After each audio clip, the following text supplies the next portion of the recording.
예수님 당시에 일간지가 있었다면 아마 그날은 제1면 타픽에 갈릴리 청년 성전에서 또 난동, 그런 제목의 기사가 일면을 장식했을 것입니다. 3년 전 공생애 시작할 때 처음 성전을 찾으셨다가 성전에서 돈 바꾸고 짐승을 사고 팔고 하는 그 모습을 바라보시고 노끈으로 채찍을 만들어서 성전을 청결하게 하셨던 예수님께서 이제 십자가를 앞둔 3년 지난 그날 아침에도 여전히 성전에 인간의 소리와 짐승의 소리가 울려 퍼지는 것을 들으시고 분노하셨어요. 그 상을 다 엎으시고 그들을 내어 쫓으셨습니다. 그리고 내 집은 기도하는 집인데 너희가 강도의 소굴로 만들었도다. 그렇게 그들을 책망을 하셨습니다. 그 이후에 이 서기관 대제사장들이 저 갈릴리 청년 그대로 두어서는 안 되겠다. 얼른 잡아서 죽여야겠다. 그대로 모의하기 시작했고 어느 날 성전에서 가르치시는 예수님 앞에 그들이 장로들과 함께 나와왔어요. 도대체 당신이 무슨 권위로 이런 일을 하느냐? 누가 너에게 이런 권위를 주었느냐? 말하라고 다그쳤습니다. 그들의 이 악한 질문의 의도를 예수님께서 잘 아셨기 때문에 지혜롭게 응답을 하시고 곧 이어서 오늘 우리가 읽은 본문의 비유의 말씀을 전하셨습니다. 오늘 비유로 말씀하셨지만 실상 지금 이 장면은 우리가 가만히 들여다보면 상당히 긴장감이 있는 양쪽에 힘이 부딪힐 만한 그런 팽팽한 긴장의 모습을 우리가 생각해 볼 수가 있습니다.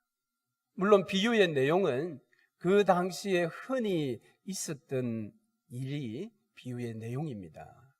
주인이 소작농을 구해서 포도원을 맡기고 때가 지나면 거기에 대한 소출에 대한 계산을 하고자 하는 그런 삶은 그 당시에 평범하게 일어났던 이야기입니다. 그러나 이 비유 속에는 예상외로 놀라운 그런 모습들이 기록되어 있는데 담합, 폭력, 살인 이와 같은 단어들이 등장하는 비유입니다. 예수님은 이 비유를 통해서 사실상 조금 충격적이고 공격적인 듯한 비유를 지금 그들에게 전하고 있습니다. 한 사람이 포도원을 만들었습니다. 그리고 농부들을 구해서 그들에게 맡겨주고 몇 년 뒤에 와서 계산을 하고자 했습니다. 그러나 주인이 보내었던 그 종들을 그들이 폭행하고 하나도 소출에 대한 계산을 해주지 않고 쫓아버렸습니다. 두 번째 종을 보내었으나 똑같이 폭행하고 쫓아보내었습니다. 세 번째 또 보내었는데도 여전히 그들은 담합하여 이 종을 폭행하고 내어 쫓았습니다. 이제 드디어 주인은 자신의 사랑하는 아들을 설마 내 아들이 가면 그들이 아들 대우를 하지 않겠느냐 기대감을 가지고 아들을 보내었습니다. 그러나 그 농부들은 함께 모여 담합하여 이 아들도 죽이자. 상속자니 이 아들만 죽이면 그의 모든 재산이 우리의 것이 될 것이다. 그렇게 담합하고 이 아들도 포도원에서 쫓아내어서 거기서 죽여버리고 말았습니다. 여러분, 이 비유를 우리가 좀 묵상을 해보면 조금 과장된 이야기가 아닌가? 설마 어느 소작농이 그 주인이 보낸 종을 그렇게 폭행해서 쫓아보낼까? 그것도 세 번씩이나. 아니 그 아들까지 어떻게 쫓아내어 죽일 수 있을까? 세상에 그렇게 악한 소작농들이 있을까? 그런데 이 비유에서는 더 이해할 수 없는 부분들이 있는데 그것은 바로 이 포도원의 주인입니다. 아니 그렇게 종들을 폭행하고 세 번씩이나 쫓아내었다면 절대로 주려고 하는 의지가 없는 사람들이 분명한데 그런 곳에, 그 어쩌면 사지와 같은 그곳에 자기의 사랑하는 아들을 그곳에 보내는 그런 주인이 있단 말이냐. 여기 여러분, 사랑하는 나의 아들을 보내겠다고 할 때에 이 사랑하는 이라는 이 표현은 아주 중요한 표현입니다. 왜냐하면 성경 다른 곳에 이 표현이 두 번 더 나오는데요. 첫 번째는 예수님께서 세례 요한에게 세례를 받고 물에서 올라오실 때에 하늘에서 음성이 들리기를 이는 내 사랑하는 아들이요 할 때 사랑하는 아들이라는 표현이 거기에 나옵니다. 또 한 번은 예수님께서 당신의 사역을 놓고 엘리야와 모세와 함께 의논했던 변화산에서 예수님께서 놀라운 모습으로 변화될 때에 하늘에서 음성이 들리기를 이는 내 사랑하는 아들이니. 얼마나 여러분 중요할 때 나타나신 하나님의 음성입니까? 그 음성과 동일한 표현이 여기에 나타난 것입니다. 그럼에도 불구하고 이 비유는 좀 우리의 삶에 동떨어진 그런 이야기 아닐까? 우리가 그렇게 생각할 수 있는 모습들이 오늘 비유 속에 나와 있는 것입니다. 그렇지만 오늘 본문 뒤에 있는 19절의 말씀을 보면 이 비유는 분명히 누군가를 대상으로 목적으로 하고 이 비유를 행했다라는 것을 알 수 있습니다. 19절 말씀에 보니까 서기관들과 대제사장들이 예수의 이 비유는 자기들을 가리켜 말씀하심인 줄 알고, 이들은 역시 좀 공부를 한 사람들이라 이해력이 뛰어났던 것 같아요. 우리는 이런 비유를 들으면 이거 좀 과장되었어, 설마 이런 일이 있을까? 그러나 이들은 즉각 저 비유는 지금 우리를 향해서 하고 있는 이야기구나라는 것을 정확하게 알고 있었습니다. 자, 이것을 볼 때에 이 비유에 등장하는 각 배역들이 누구인지를 정확하게 우리는 추적할 수 있습니다. 자, 먼저는 사제와 같은 그 포도원에 다시 사랑하는 아들을 보내었던 이 주인, 그는 바로 하나님이시요.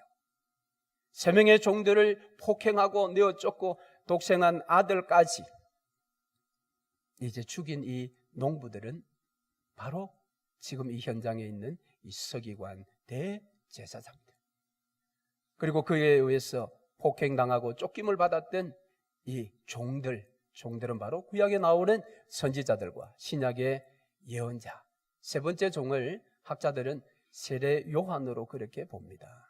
그런 종들이고, 그리고 포도원에서 이제 쫓김을 받고 쫓겨나서 죽임을 당한 이 아들은 바로 이 현장에 서 계시는 예수님을 말씀하고 있다라는 것을 우리가 정확하게 알 수가 있습니다. 자, 이 비유 속에 그들은 담합하였습니다. 그들은 폭행을 행했습니다. 살인을 저질렀습니다. 그들이 바로 지금 예루살렘을 장악하고 있는 대제사장들과 서기관 그룹들이었습니다. 그들을 향해서 지금 십자가 사건을 져야 하는 예수 그리스도께서 마지막 그들과 함께 단판을 지을 듯한 그런 지금 이 투쟁을 지금 이 시간에 하고 있는 모습을 우리는 볼 수가 있습니다. 아니, 예수님이 오늘 작심한 듯이 그들을 향해서 아주 공격적인 그런 비유의 말씀을 전하고 있습니다. 그렇기 때문에 우리가 이 비유의 현장을 한번 지금 가만히 상상으로 들어가 보면 상당히 지금 이 비유를 하고 계실 때의 그 모습은 긴장감이 아주 감도는 그런 모습이 연출될 것입니다. 이 갈릴리 청년 예수님 뒤에는 수많은 자들이 둘러서 있지만 그들은 앞을 못 보는 눈먼 자, 듣지 못하는 귀 먹은 자, 일어서지 못하는 안전뱅이, 그리고 율법이 말하는 안식일도 제대로 지키지 못하고 있는 목자들, 세상 사람들의 손가락질을 당하고 있는 그런 창기들, 돈은 좀 있지만 사람들에게 전혀 인정을 받지 못하는 세리들, 이와 같은 보잘것없는 군상들이 예수님 뒤편에 지금 다 자리를 잡고 서 있을 것입니다. 반대편에 서 있는 서기관 대제사장, 그들의 뒤에는 어떤 사람들이 서 있었겠습니까?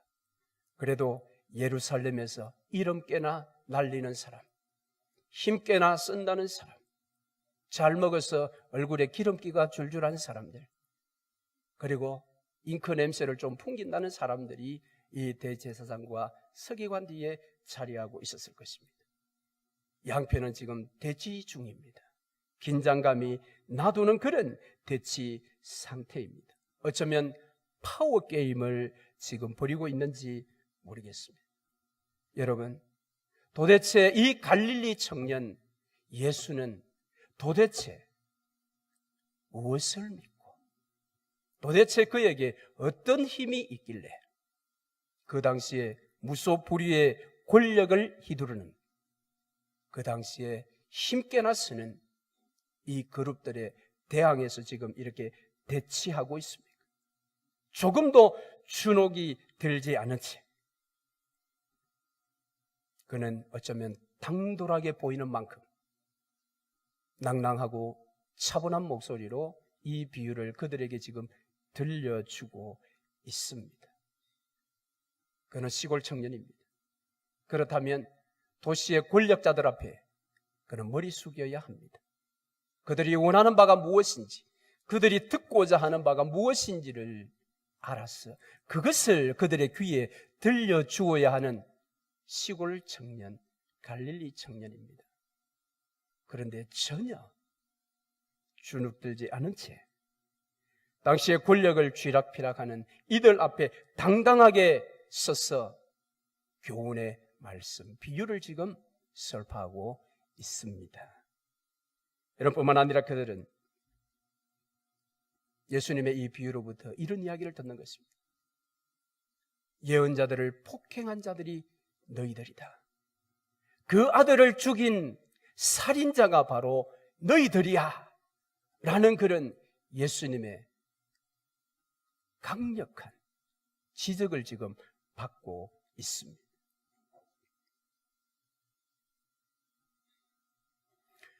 그래서 결국 여러분, 이 예수님의 비유가 이들의 마음을 엄청 상하게 했습니다. 그래서 더 이상 우리가 미루어서는 안 되겠다. 저 갈릴리 청년을 빨리 잡아 죽이자. 그래서 이 비유로 말미암아 예수 그리스도의 십자가가 어느 정도 당겨진 듯합니다. 그들은 다시 한번 결심을 했겠죠. 저 청년은 반드시 우리 손으로 죽여야 해. 힘과 힘이 지금 부딪히고 있지 않습니까? 그런데 그들이 분명히 묻기를, 도대체 무슨 권위로 너가 이 권위를 누구에게서 받았느냐? 여러분, 여기에 지금 두 그룹이 대치 중에 있는데, 이것은 세상에서 흔히 볼 수 있는 어떤 권력과 권력의 힘에 의한 대치가 아님을 우리가 알아야 합니다. 이것을 정확하게 나누면 권력과 이 권위의 대치라고 이야기할 수가 있습니다. 권력이 무엇입니까? 그것은 세상 사람들이 모두가 추구하는 힘이 권력입니다. 그러나 권위는 세상에서 추구해서 얻을 수 있는 힘이 아닙니다. 그것은 하늘로부터 주어져야만 하는 것이 권위입니다. 바리새인들은 마치 세상의 모든 것들, 심지어 백성들까지도 쥐락펴락할 수 있는 힘을 가졌다고 그들이 생각했습니다. 그것은 권력이었습니다. 그러나 주님이 지금 그들 앞에 당당하게 나아갔던 것은 그런 권력이 더 큰 것을 가지고 있었기 때문이 아니라 세상에서 얻을 수 없는, 세상이 줄 수 없는 하늘이 주는 그 권위를 가지고 있었기 때문에 그 권력 앞에 지금 당당하게 나서 대항하고 있으신 것입니다. 여러분, 권력이라는 것은 자신의 지위를 이용해서 타인을 여러분 좌지우지하는 것 아니겠습니까? 쉽게 이야기하면 이 권력은 갑질하는 겁니다. 세상이 준다고 하는 그 권력은 갑질하는 것입니다. 그래서 사람들을 위협하는 것입니다. 돈으로 위협하고, 지위로 위협하고, 그것은 우리가 싫어하는 갑질입니다. 그래서 오늘 이 서기관 대제사장도 이 갈릴리 청년에게 갑질을 합니다. 네가 도대체 무슨 권위로, 누가 너에게 이런 권위를 줬느냐, 그렇게 도전하고 있는 것입니다. 여러분, 그러나 권위는 그런 것이 아닙니다. 권위는 언제나 먼저 존경받는 것입니다. 그러나 권력은 언제나 존경을 요구합니다. 권위는 거칠애가 필요하지 않습니다. 그러나 권력은 반드시 거칠애를 합니다. 그래서 권력자들의 옷을 보십시오. 뭔가 우리와는 다른 옷을 입습니다. 왜? 그런 옷을 걸쳐 주어야만 권력자답다고 생각하기 때문에 그렇습니다. 권위는 여러분 언제나 사람들 앞에서 솔직합니다. 그러나 권력은 비밀이 많습니다. 권위는 열린 마음이라면 이 권력은 닫힌 주먹입니다.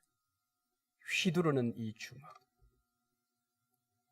오늘 본문에서 우리는 권력과 권위가 지금 충돌하는 모습을 보고 있는 것입니다.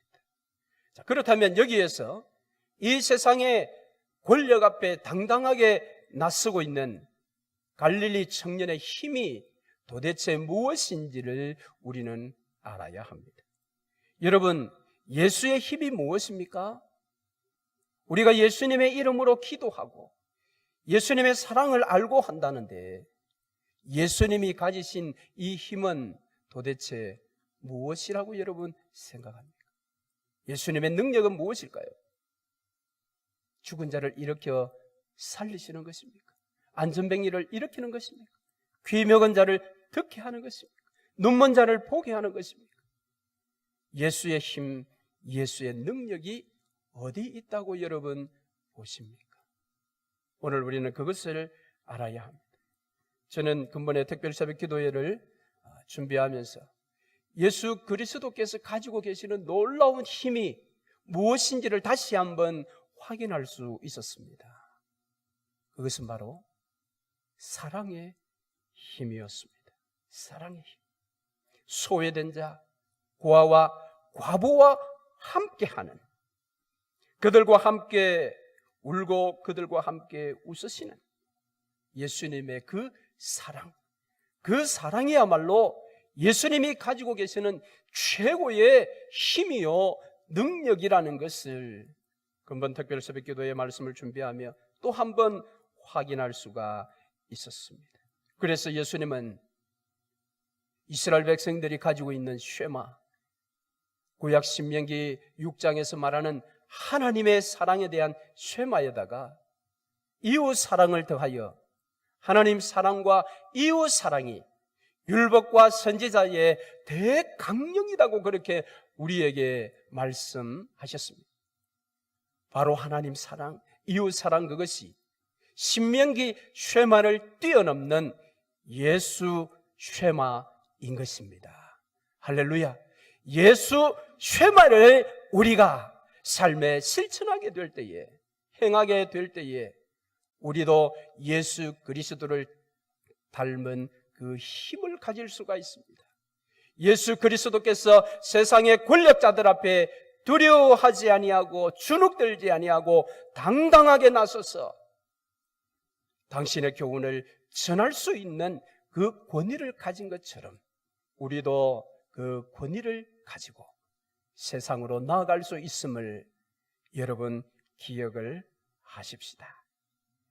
그럼에도 불구하고 오늘날 많은 사람들은 하나님 사랑, 이웃 사랑의 소극적인 것을 우리가 보게 됩니다.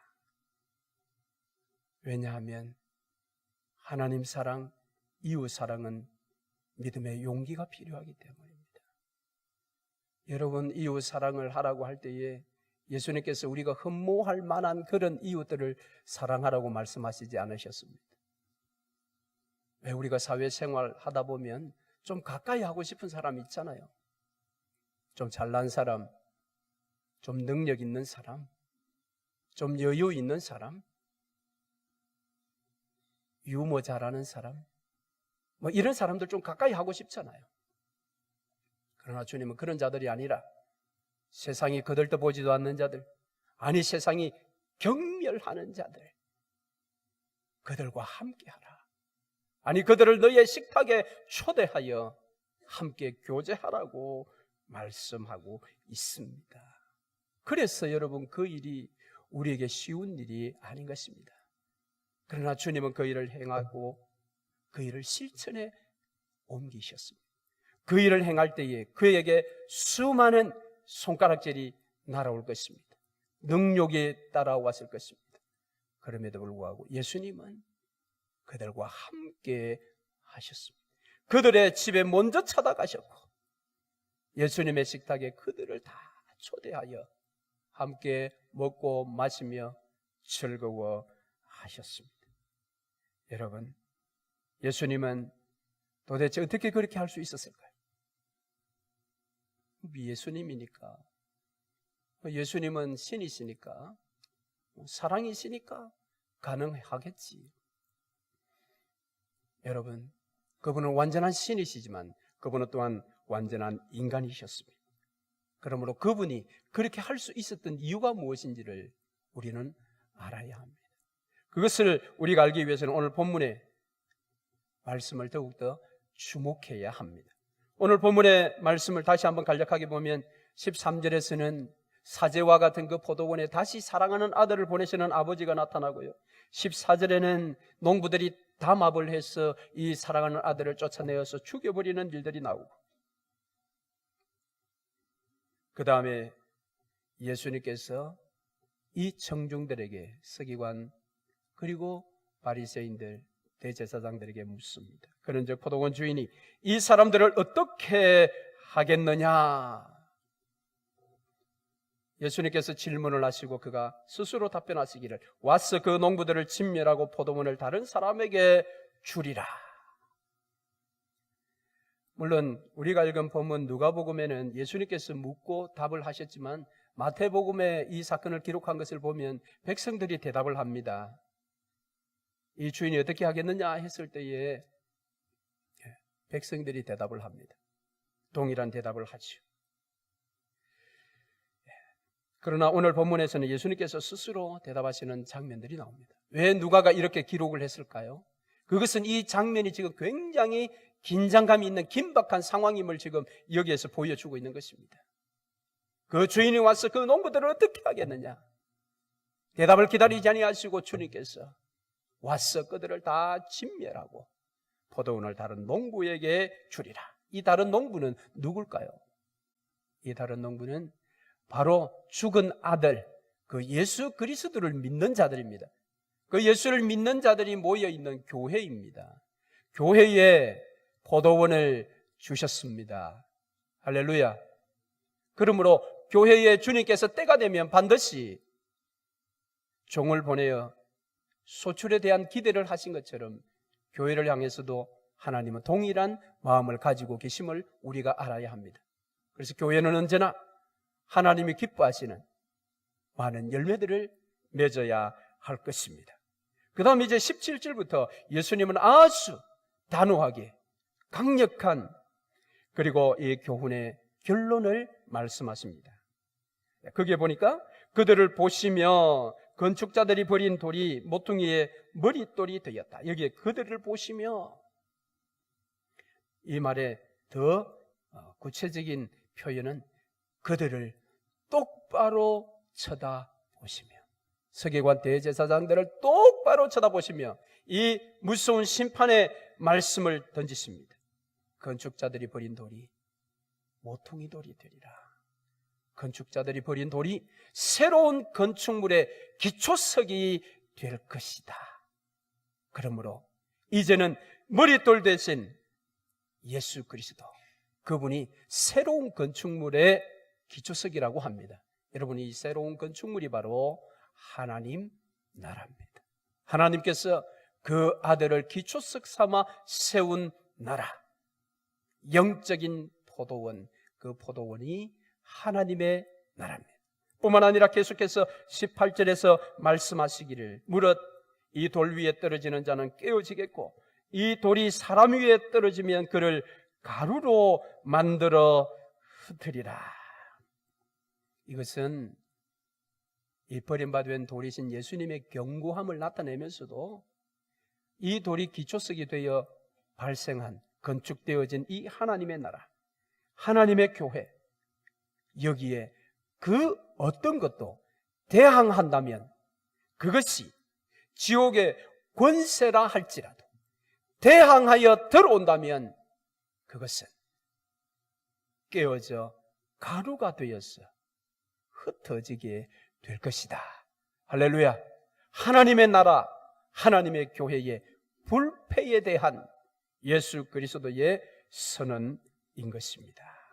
그러므로 이 비유는 결국 당시의 권력자들인 예루살렘에 힘께나 서는 대제사장 서기관들을 향하신 예수님의 메시지입니다. 하나님이 없는 것처럼 행동하고 하나님이 없는 것처럼 무소불위의 권력의 주먹을 휘둘렀던 그들을 향한 예수님의 그런 메시지인 것입니다. 그들이 이 메시지를 제대로 들었다면 얼마나 여러분 가슴이 서늘해졌겠어요. 그러나 반면에 반대 그룹에 속한 자들은 이 비유의 교훈을 들었을 때에 여러분 마음에 얼마나 큰 위로와 감동이 있었겠습니까? 지금 그 권력자들 아래서 신음하며 살아가던 그들, 이런 삶이 언제 끝날지 아무런 기약이 없고 아마 영원히 계속될 거야라고 자포자기한 듯한 그들의 삶 속에 빛을 던져주는 예수 그리스도의 위로와 소망의 메시지가 이 비유 속에 들어 있습니다. 바로 이 놀라운 교훈을 예수 그리스도께서 오늘 여기에 주시면서 내가 너희와 함께 있다라는 것입니다. 권력자들과 함께 있는 것이 아니라 소외된 자 이들과 함께 있다. 그래서 그들과 함께 먹고 마시던 예수 그리스도, 바로 그 힘의 출발점이 어딘가 이제 우리는 생각해 보아야 할 것입니다. 그것은 오늘 13절 말씀에 바로 그 출발점의 힌트를 우리가 얻을 수가 있습니다. 거기에는 사제와 같은 포도원에 아들을 다시 보내는, 아니 좀 어리석은 기대감을 가지고 설마 내 사랑하는 아들을 그들이 어찌할까, 인간의 눈으로 보면 좀 바보 같은 그런 사랑을 계속해서 쏟아내는 이 아버지, 이 주인, 여러분 이 주인의 마음에서 하나님 아버지의 마음과 사랑을 우리가 볼 수 있어야 합니다. 여러분 우리가 성부 하나님 그러면 어떤 이미지가 떠오르십니까? 전능하신 분, 죄에 대해서는 강력하게 심판하시는 하나님. 자, 반면에 우리는 성자 예수님 이러면 모든 것을 다 용서하시는 사랑의 예수님이라는 이미지를 우리가 갖습니다.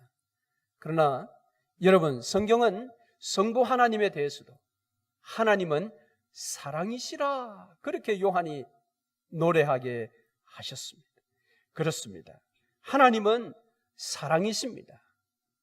독생하신 아들을 우리를 위하여 십자가에 내어주실 만큼 저와 여러분을 사랑하시는 분이 성부 하나님이십니다. 할렐루야. 그래서 여러분 사도 바울은 로마서 5장 8절 말씀에서 우리가 아직 죄인 되었을 때 그리스도께서 우리를 위하여 죽으심으로 하나님께서 우리를 향하신 자기의 사랑을 확증하셨느니라. 할렐루야.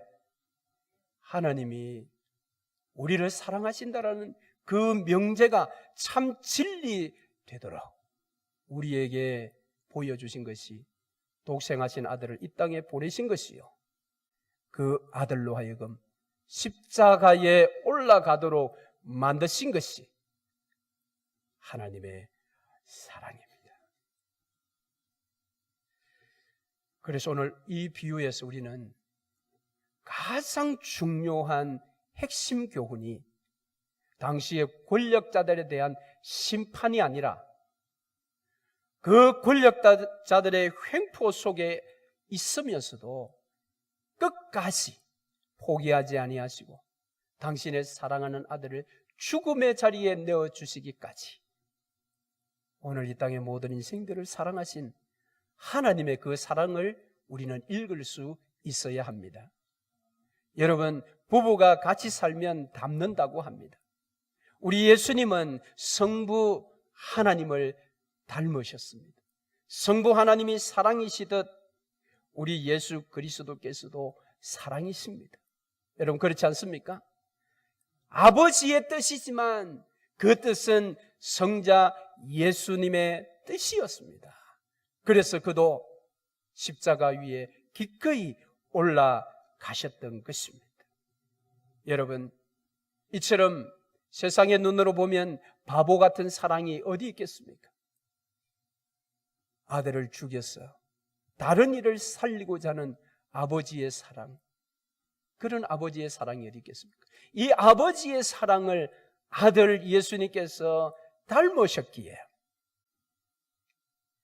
그 사랑이 바로 이처럼 고아와 과부들을 향해서 나타난 것입니다. 그 사랑이 있었기에 세상 권력에 당당하게 맞설 수가 있었습니다. 그래서 이것에 대해서 베드로가 이렇게 증언합니다. 그는 죄를 범하지 아니하시고 그 입에 거짓도 없으시며 욕을 당하시되 맞대어 욕하지 아니하시고 오직 공의로 심판하시는 이에게 부탁하시며 친히 나무에 달려 그 몸으로 우리 죄를 담당하셨으니. 할렐루야. 그래서 예수님은 우리의 죄 용서를 위해서 영문 밖에 짐승의 시체가 버려지듯이 당신의 몸이 제물되어 영문 밖에 버려졌습니다. 그 일을 스스로 행하시기 위해서 그분은 성문 밖 골고다 언덕을 올라가셨습니다. 그래서 베드로는 우리로 죄에 대하여 죽고 의에 대하여 살게 하시기 위해서 친히 나무에 달려 돌아가셨다, 그렇게 우리에게 증언하고 있습니다.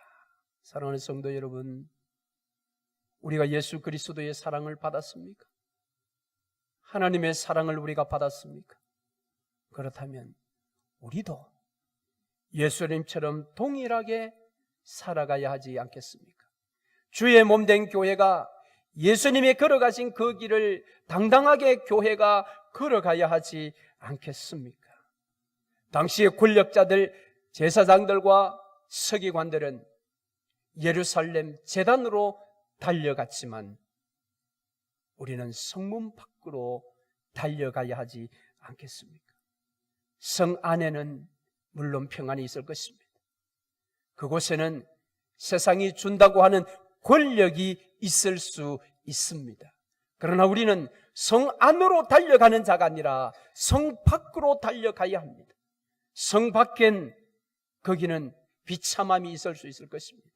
소외가 있을 수 있을 것입니다. 희생이 있을 수 있을 것입니다. 고난이 있을 것입니다.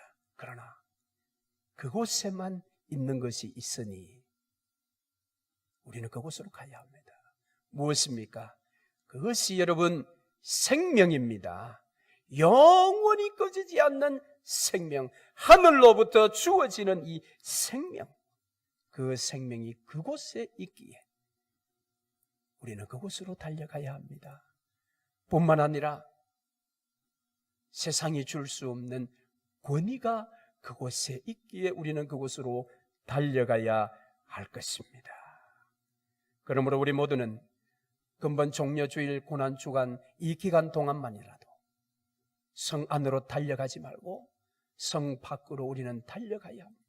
그곳에 지금도 예수님께서 계시기에, 그곳에 생명이 있기에, 그곳에 권위가 있기에, 세상이 우리를 위협하는 그 권력이 아니라 그 권력에 당당하게 맞서 싸워서 이길 수 있는 하나님이 위로부터 주시는 권위가 그곳에 있기에 우리는 그곳으로 달려가야 할 것입니다.